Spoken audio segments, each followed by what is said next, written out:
An idle fellow, I am tired. At the end of these years I am very tired. I have been studying in books the languages of the living and those we call dead.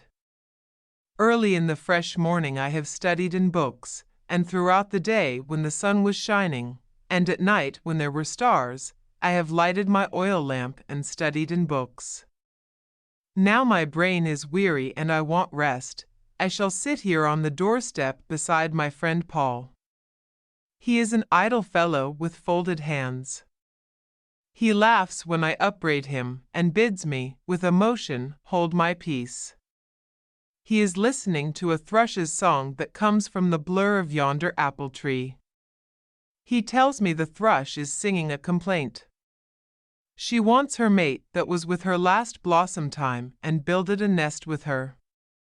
She will have no other mate. She will call for him till she hears the notes of her beloved one's song coming swiftly towards her across forest and field. Paul is a strange fellow. He gazed idly at a billowy white cloud that rolls lazily over and over along the edge of the blue sky. He turns away from me and the words with which I would instruct him, to drink deep the scent of the clover field and the thick perfume from the rose hedge. We rise from the doorstep and walk together down the gentle slope of the hill, past the apple tree and the rose hedge, and along the border of the field where wheat is growing. We walk down to the foot of the gentle slope where women and men and children are living. Paul is a strange fellow. He looks into the faces of people who pass us by. He tells me that in their eyes he reads the story of their souls. He knows men and women and the little children, and why they look this way and that way. He knows the reasons that turn them to and fro and cause them to go and come. I think I shall walk a space through the world with my friend Paul. He is very wise. He knows the language of God which I have not learned. A handful of clay. There was a handful of clay in the bank of a river.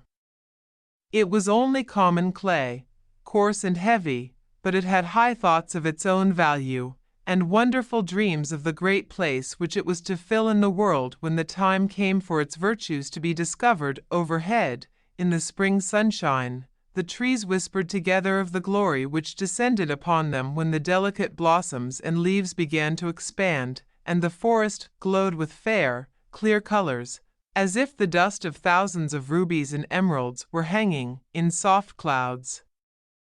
Above the earth, the flowers, surprised with the joy of beauty, bent their heads to one another as the wind caressed them, and said, "Sisters, how lovely you have become!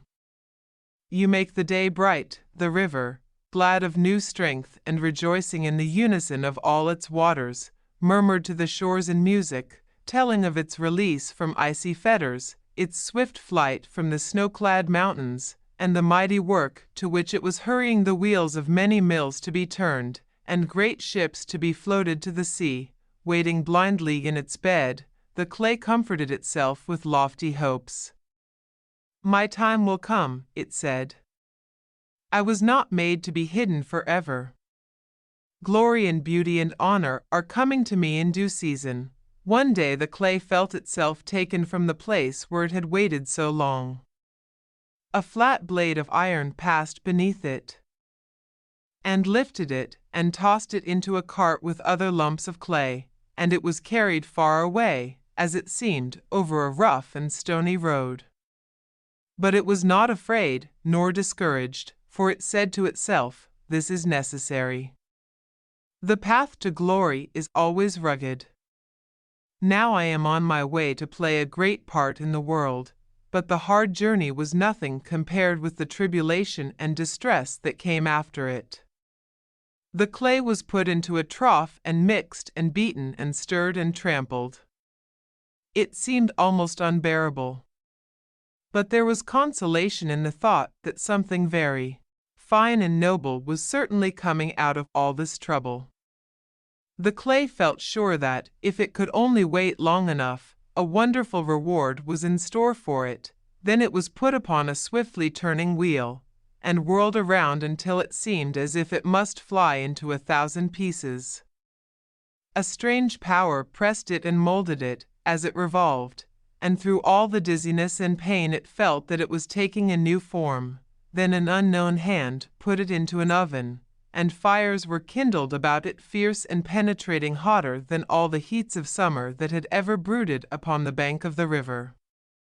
But through all, the clay held itself together and endured its trials, in the confidence of a great future.